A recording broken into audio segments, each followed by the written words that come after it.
FTP நேயர்களுக்கு வணக்கம். இன்று நம்முடைய நேர்காணலுக்காக இணைந்திருக்கிறார் மூத்த அரசியல் விமர்சகர் ரவீந்திரன் துரைசாமி அவர்கள். சார் வணக்கம். வணக்கம் தம்பி. தமிழ்நாடு முதலமைச்சர் விஜய் அவர்கள் முதலமைச்சராக பொறுப்பேற்ற பிறகு அமித்ஷா அவர்களை முதன்முறையாக சந்தித்து பேசியிருக்கிறார். இந்த தென்மண்டல முதல்வர் மாநாடு எதை சொல்லுகிறது தமிழ்நாடு அரசியல்? தென்மண்டல முதல்வர் மாநாடு ஏற்கனவே கேரளாவில் நடந்தது. அதில் அமைச்சர் அனுப்பாமல் தமிழக முன்னாள் முதல்வர் மு க ஸ்டாலினே கலந்துக்கிட்டாரு. இது தமிழ்நாட்டிலே நடக்குது. ஒரு சென்ட்ரல் ப்ரோக்ராமை தமிழ்நாடு இம்ப்ளிமெண்ட் பண்ணுறாங்க. ரொட்டேஷன் இதில் தமிழ்நாட்டை சேர்ந்த முதல்வர் அதில் வைஸ் பிரசிடெண்டாக பதவி இருக்கிறார் அந்த கவுன்சிலுக்கு. தமிழ்நாட்டுக்கு அது ஒரு ப்ளஸ் தான். ஏன்னா தென்மண்டலத்தில் 39 எம்பிக்கள் கொண்ட ஒரு பெரிய மாநிலம் தமிழ்நாடு. ஸோ அதில் பிரியாரிட்டி அடிப்படையில் தமிழ்நாட்டுக்கு தான் அது அந்த வைஸ் பிரசிடென்ட் கிடைக்குது. ரொட்டேஷனில் என்னமோ ஆந்திரா கர்நாடகா எல்லாத்துக்குமே அது கிடைக்கும். இது தென்மண்டல மாநிலங்களுக்கு இடையிலான ஒரு நல்லுறவுக்காக இது நடத்தப்பட்டிருக்குது. அதில் கண்டென்ஷன்ஸ் இஷ்யூஸில் ஒன்றும் பண்ண முடியாது. பேசி முடிக்கக்கூடிய இஷ்யூவை பேசி முடிக்கலாம். இப்போ நிறைய விஷயங்கள் பேசி முடிக்க முடியாமல் நீதிமன்றத்துக்கு போன விஷயங்கள் தான் தமிழ்நாட்டுக்கும் இன்னொரு மாநிலத்துக்கும் பேசி முடிக்கக்கூடிய அளவுக்கு தமிழ்நாட்டுக்குள்ளே எதுவுமே இல்லை.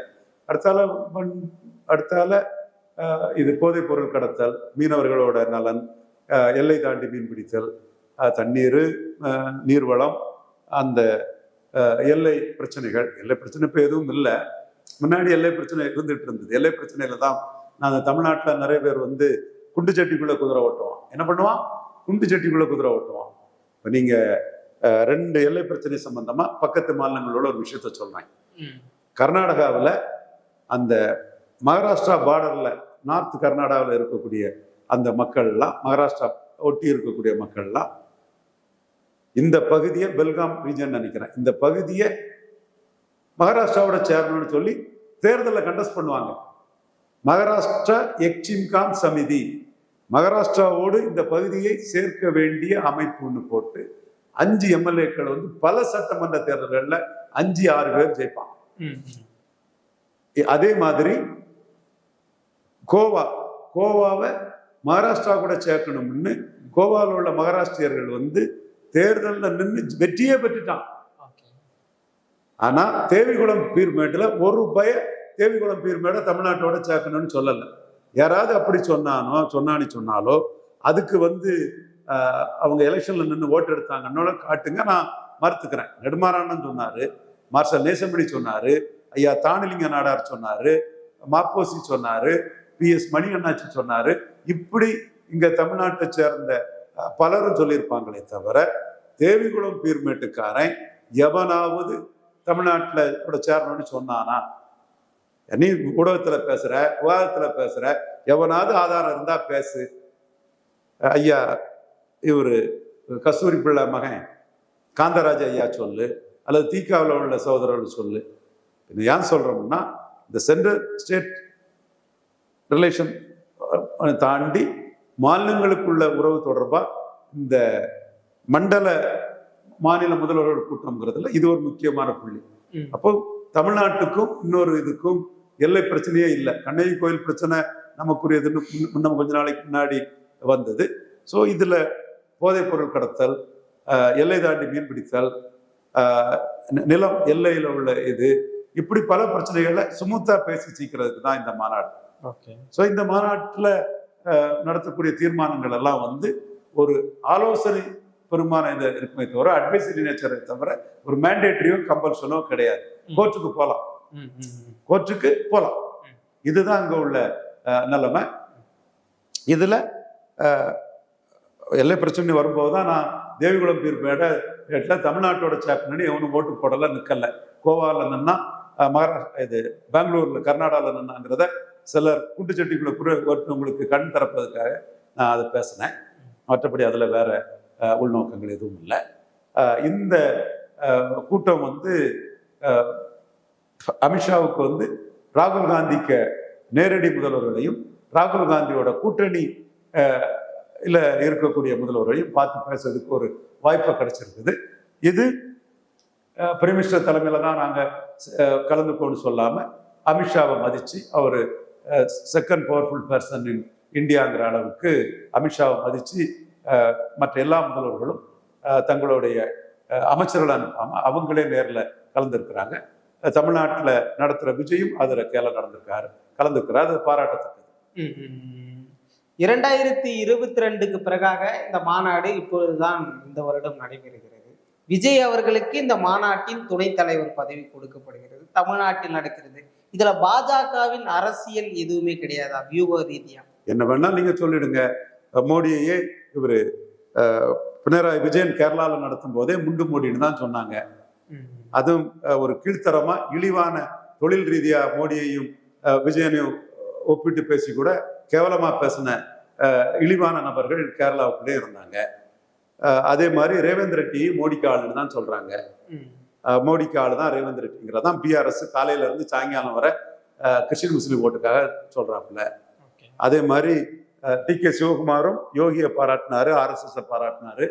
அவரை யாரும் மோடிக்கு ஆளுன்னு சொல்லலை. ஏன்னா இண்டிபெண்டா ஏதாவது ஒரு கட்சி இருந்தா அவங்க சொல்லுவாங்க. ஸோ அவரை நாம தான் சொல்லணும். RSS பாராட்டினாரு, ராமர் கோயில் விவகாரத்தை பாராட்டினாரு, மோடிக்கு யோகிக்க நிர்வாகத்தை பாராட்டினாருன்னு சொல்லணும். பட் அவரு எனக்கு சிஎம் தரலன்னா மோடி கூட போயிருவோன்னு அங்க சிஎம்ஏ வாங்கிட்டு போயிட்டாரு ராகுல் காந்தி கிட்ட. வேற யார் இருக்கா? சதீஷன் முஸ்லிம் லீக்கு ஆளு, அவர் மோடிக்கு ஆளுன்னு அவர் சொல்றதுக்கு ஒண்ணும் இல்லை. பட் அவரும் மத்திய அரசோட அந்த திட்டங்களை பாஜக ஆளும் மாநிலங்களுக்கு அடுத்தபடியா பாஜக அளவு இல்லைனாலும் காங்கிரஸ் ஆளும் மாநிலங்கள் செயல்படுத்த தயாரா இருக்கிறாங்க. கர்நாடகாவில் கர்நாடக பாடல் 3ஆவது தான் பாடப்படுது. தமிழ்நாட்டில் மட்டும் எல்லா காலத்திலும் ஜெயலலிதா, கலைஞர், ஸ்டாலின், எடப்பாடி பிளஸ் பன்னீர்செல்வம், இப்ப விஜய் எல்லாருமே ஒருத்தருக்கு ஒருத்தர் அழுத்தம் கொடுத்து ஒரு தேசிய நீரோட்டத்துல மத்திய அரசோட ஒத்துழைக்காம ஏதாவது விஷயங்களை பண்ணக்கூடிய தன்மை கொஞ்சம் மத்திய அரசு நிலைப்பாட்டில இருந்து மாற்றி பண்ணக்கூடிய தன்மை கம்பல்ஷன் ஆட்டு தொடருது. நல்லபடியா பண்ணி நல்லது கொண்டு வரலாம். இதுல கேந்திரா வித்யாலயா ஸ்கூல் அட்டவணை பிரிவு மக்கள் இவங்களுக்கெல்லாம் நல்ல குறைஞ்ச கட்டணத்துல நல்லா படிச்சு முன்னேற வாய்ப்பு வரலான்னு சொன்னா அதுக்குள்ள இன்னொரு கட்சி நின்று கட்டையை போட்டு மோடிக்கு ஆளுன்னு சொல்லி கட்டையை போடுறது தமிழ்நாட்டில் நடந்துட்டு தான் இருக்குது. இது யாருமே மோடிக்கு ஆள் கிடையாது, ராகுல் காந்திக்கு ஆளு தான், விஜயன் கம்யூனிஸ்டுக்கு ஆளு தான். இவங்க எல்லாத்தையுமே மோடிக்கு ஆளுன்னு சொன்னாங்க. அதே மாதிரி இப்போ விஜயும் மோடிக்கு ஆளுன்னு சொல்றதுக்கு ஒரு குற்றம் வந்துடும். அப்படியே சொல்லி விஜய் பரிதவிச்சு போய் 543 கூட்டக்கூடாது, 39 கூட்டக்கூடாதுன்னு கூட ஒரு தீர்மானத்தை போட்டுட்டாரு விஜய். பாத்தீங்கல்ல, இப்போ நல்லபடியா கரெக்டா வந்திருக்கிறாரு. இப்போ நல்லபடியா நம்மளோட வீடியோல உள்ள கருத்துக்கள் நியாயங்கிறத புரிஞ்சுக்கிட்டு இப்போ நியாயமா ஃபேர் டீலிமிட்டேஷன் வந்திருக்கிறாரு. இப்போ டீலிமிட்டேஷன் மேட்டர்ல விஜய்கிட்ட ஓட்டு இல்லை, பட் திருமாவளவன்கிட்ட 2 ஓட்டு இருக்கு. ஏன்னா திருமாவளவன் 2 ஓட்டையும் தமிழர் நலன் கருதி, தமிழ்நாட்டின் நலன் கருதி மோடிக்கு போடுறதுல பிரச்சனை இருக்காது. அதே மாதிரி மன்னியரசே அதை சொல்லிடுவார். இப்போ விஜயோட ஸ்பீச் போடலாம், 50% உயர்ந்தா திருமாவளவன் 2ஐயும் போடலாங்கிறத இது சாங்ஷன் ஆயிடுச்சு. அதுக்காக கூட்டணி பிரச்சனை இருக்காது. அதே மாதிரி இவரு துரை வைகோ தம்பி அவரும் 50% தமிழ்நாட்டின் அந்த ரேஷியோ மாறுபடாம வருதுன்னா போட்டுடலாம்.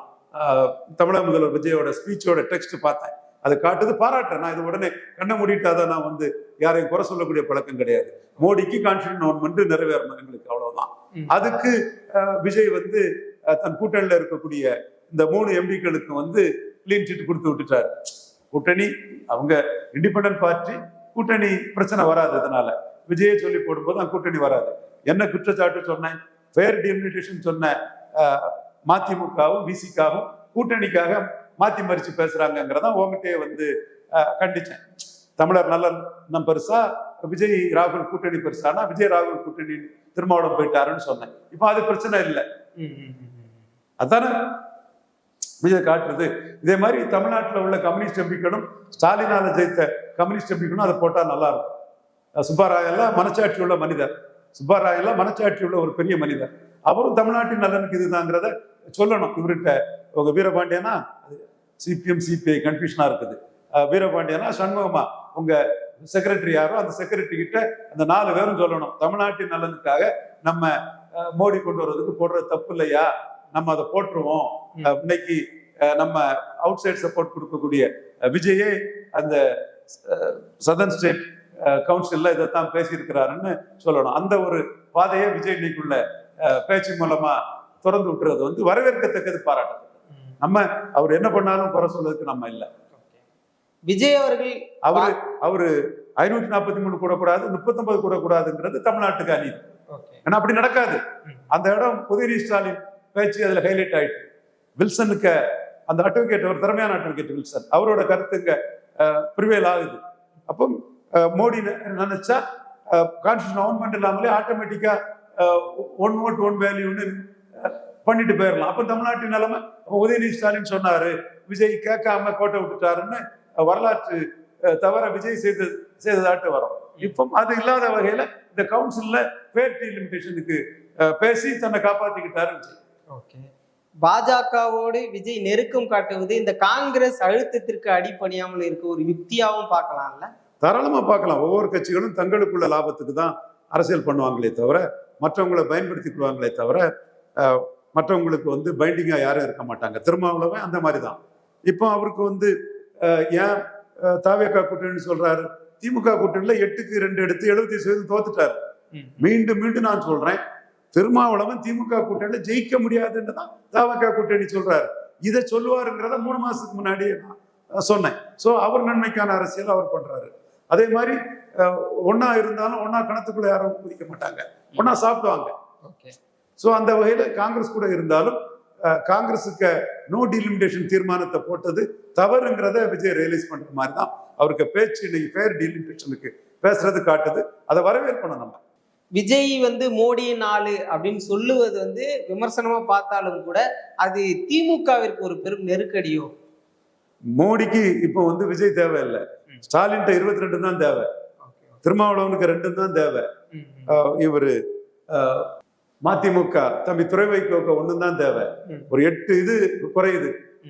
திமுக ஆல்மோஸ்ட் சப்போர்ட் பண்ணிடுவாங்கன்னு தான் தெரியுது.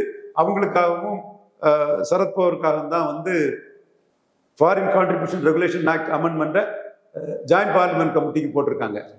ஸோ இன்னும் ஒரு 8 தேவை. அந்த 8க்கு பஞ்சாப்ல இருந்து கூட அந்த பீம் சிங், சத்வந்த் சிங், இந்திரா காந்தி குடும்ப எதிர்ப்பாளர் 2 ஸ்டேட்ஸ் அவங்கள இது பண்ண வாய்ப்பு இருக்குது.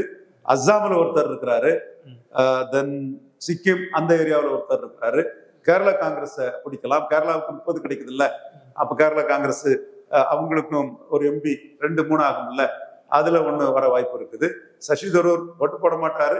ராகுல் பண்றது தவறுங்கிறத விஜய் உடனே நடவடிக்கை மூலமா விஜய் காட்டிட்டாரு. சசி தரூர் இவங்க கார்த்திக் சிதம்பரம் எல்லாம் மாணி தாகூர் மாதிரி ராகுலுக்கு ஜால்ரா அடிக்காம விஜய் இப்போ நீ ஸ்பீச்சில் ஃபேர் டெலிமிட்டேஷனுக்காக விஜய் இருக்கிற மாதிரி இவங்களும் ஃபேர் டெலிமிட்டேஷனுக்காக பேசிட்டாங்கன்னா 2/3 கிடைச்சி தெளிவா வந்து மக்களவையிலையும் மாநிலங்களவையிலையும் பாஸ் ஆயிரும். மாநிலங்களவையில் அன்புமணி ஆதரவு இருக்கிறாரு, மாநிலங்களவையில LK சுதீஷன் ஆதரவு இருக்கிறாரு. இது வந்து டீலிமிட்டேஷன் பில் பாஸ் ஆயிரும். திமுக பாஜகவோடு செல்ல போகிறது இப்படி பாருங்க அப்படின்னு பல கூட்டணி பேச்சுவார்த்தைகள் இருந்தது. இப்போ விஜய் அவர்கள் நெருக்கம் காட்டுவது திமுகவுல ஏதேனும் இடரை ஏற்படுத்துமா? அதுதான் விஜயால இப்போ ஒரு முதலமைச்சர் நமக்கு எதிராக போகாம இருக்கிறாருங்கிறத தாண்டி டீலிமிட்டேஷன்ல எந்த பிரயோஜனமும் கிடையாது. அவர் இன்னைக்கு இந்த பேசினதை வச்சு அவர் கூட இருக்கக்கூடிய விசிகா 2 பேரும் மதிமுக 2 பேரும் சப்போர்ட் பண்ணுனா லாபம். அதுக்கு விஜயோட இந்த பேச்சு வழிவகை பண்ணுது, அவ்வளவுதான். இந்தியா மற்றபடி ரொம்ப முக்கியம் ஸ்டாலின் இருக்கக்கூடிய 22 தான். அதைத்தானே உங்கள்கிட்ட நான் இப்ப சொன்னேன். மீண்டும் அதே கேள்வி என்கிட்ட கேட்குறீங்களே. இந்தியா முழுக்க பிரதமர் வேட்பாளராக விஜயை முன்னிறுத்தலாம், இந்தியா கூட்டணியின் வேட்பாளராக கூட விஜய் முன்மொழியலாம் என்ற பேச்சுக்கள்லாம் வருது. வரட்டு பார்ப்போம். அந்த bridge அரவிஸ் we will cross it. அது வரட்டு அப்படின்னு பார்ப்போம். ஓகே, அதை வந்து இப்பொழுதே பாஜக எதிர்கொள்ள தயாரா இருக்கிறாங்களா அப்படின்ற ஒரு கேள்வி இருக்குல்ல. அது ராகுல் காந்தி இல்லைன்னு தானே காட்டுது. மோடி 4வது முறையும் ஜெயிப்பாரு, நோ வேகன்சி. அதுல ராகுல் காந்தி, அகிலேஷ் யாதவ், மம்தா பானர்ஜி, மாயாவதி, தென் அரவிந்த் கெஜ்ரிவால், விஜய், தென் எக்கச்சக்க பேர் வந்து சந்திரசேகர் ராவ், ஏற்கனவே சந்திரபாபு நாயுடு முயற்சி பண்ணிட்டு மீண்டும் மோடிட்டு வந்துட்டாரு. சந்திரசேகர் ராவ் முயற்சி பண்ணிட்டு மோடிட்டு வராரு. விஜய் முயற்சி பண்றது ஒன்றும் தப்பு இல்லை. இது யூபியில் அகிலேஷ் யாதவ் முயற்சி பண்ண தப்பு இல்லை, மம்தா பானர்ஜி முயற்சி பண்றது தப்பு இல்லை, அரவிந்த் கெஜ்ரிவால் முயற்சி பண்றது தப்பு இல்லை. அப்போ மோடிக்கு எதிராக 10-15 சிஎம் கேண்டிடேட் இருக்காங்க, பிஎம் கேண்டிடேட் இருக்காங்கன்னு அர்த்தம். அதுல விஜய் ஒருத்தர். ஓகே, திமுகவிற்கு இனி ஒருவேளை பாஜகவோடு போகணும், இல்லைன்னா ஓபிசி அரசியலை கையில் எடுத்து ஓபிசி அரசியல் டிஎம்கே எப்படி கையில் எடுக்க முடியும்? என்ன ஓபிசி அரசியல் டிஎம் கையில் எடுக்கிறது? ம், ம், ம். ஓபிசி அரசியலை கையில் எடுக்கணும்னா என்ன மீன் பண்றீங்க? அப்ப எஸ்சி எல்லாம் திமுக ஓட்டே போடலையா? என்ன ஓபிசி அரசியலை திமுக கையில் எடுக்கிறதுன்னா என்ன அர்த்தப்படுத்துறீங்க நீங்க? ஏற்கனவே வாக்குகளை விஜய் அவர்கள் பிரித்து விட்டார். இப்ப திருமாவளவன் அவர்கள் வேற தாவேக்காவோடு கூட்டணியை உறுதி செய்து விட்டார். இதெல்லாம் வந்து அப்ப திமுக அன்புமணிக்கு செல்வாக்கு இல்லைங்கிறீங்களா? எடப்பாடிக்கு ஓபிசில செல்வாக்கு இல்லைங்கிறீங்களா? என்ன சொல்ல வரீங்க? இப்படி அமையும் பட்சத்தில் பாமகவை திமுக நாடும். இப்படிப்பட்ட ஒரு பாமக யார நாடுவாங்கன்னு இருக்குது இல்ல? ம், ம், ம். அவங்க பகவத்கீதை பற்றி தானே பேசுறாங்க. அப்ப இந்துத்துவ கொள்கையை தானே பேசுறாங்க. அப்ப பாமக கூட்டணி வேணும்னா நீங்க வந்து அந்த இடத்துக்குள்ள வந்து ஓட்டை இல்லாத திகாக்காரன் ஒரு ஓட்டு மட்டுமே இருந்து அதை ராகுல் விஜய்க்கு ஓட்டு போடக்கூடிய கிறிஸ்டின் மிஷின் ஓட்டை நம்பி அரசியல் பண்றீங்களா? ஓபிசி ஓட்டை நம்பி அரசியல் பண்றீங்களா? ஓபிசி ஓட்டை பற்றி அரசியல் பண்ணீங்கன்னா பாமக கூட்டணி தேவைன்னு சொன்னா அதற்கு தக்க நகர்வுகளை தானே செய்யணும். திமுக அந்த பாஜகவோடு காட்டக்கூடிய நெருக்கு உண்மையிலே அவர்களுக்கு பிளஸ்ஸா போய் முடிஞ்சிருக்குன்னு பாக்குறீங்க? திராவிட முன்னேற்ற கழகம் எக்ஸசிவா பாஜகவை ஏற்றது அவங்களுக்கு நஷ்டம். ஒரு வகையில திராவிட முன்னேற்ற கழகத்தால தான் மனச்சாட்சிப்படி சொன்னா அந்த 27% ஓபிசி இடஒதுக்கீடு மருத்துவ உயர்கல்வித்துறையில ஸ்டாலினால தான் கிடைச்சது. அதனால்தான் ஸ்டாலின ஊப்பியில யாதவ், குர்மி, குஜ்ஜார் இந்த சமூக இளைஞர்கள்லாம் கொண்டாடினாங்க யூபி, பீகார்ல. நம்ம பார்த்துருப்போம், நம்ம அது மறுக்க வரல. அதே மாதிரி டீலிமிட்டேஷன் ப்ராசஸ் வேணுங்கிறது தான் பாஜகவோட நோக்கம். அதுல பஞ்சாப், ஒரிசா இதெல்லாம் இது பண்ணி எடுத்து யூனிஃபார்ம் 50% வர்றதுக்கும் திராவிட முன்னேற்ற கழகத்தோட ஒரு பங்களிப்பு முக்கியமானது. இது யூனிஃபார்ம் இல்லாமலும் டீலிமிட்டேஷன் பண்ணிட்டு போயிடலாம். ஸோ மோடியும் தென் மாநிலங்கள்ல வளர வருவதனால யூனிஃபார்ம் கொடுக்குறாரு. அவர் இன்னைக்கு பிரதமராக இருக்குது காரணமே ஆந்திரா, தெலுங்கானா, கர்நாடகா, ஒரிசாவில் உள்ள எம்பிக்கள் பலம் தான். ஸோ அவரும் இதை பண்ணதுக்கு நிற்கிறாரு. ஸோ பாஜகவும் திராவிட முன்னேற்ற கழகமும் யூனிஃபார்ம் டீலிமிட்டேஷன்ங்கிறதுலையும் 50% இன்க்ரீஸ்ங்கிறதுலையும் ஒத்த கருத்துல இருக்கிறாங்க அன்னைக்கு. அது ஸ்டாலினோட நடவடிக்கை தமிழ்நாட்டுக்கு ஒரு பெரிய நன்மையை ஏற்படுத்தும். நிச்சயமா சார், பல விஷயங்கள் பேசணும்.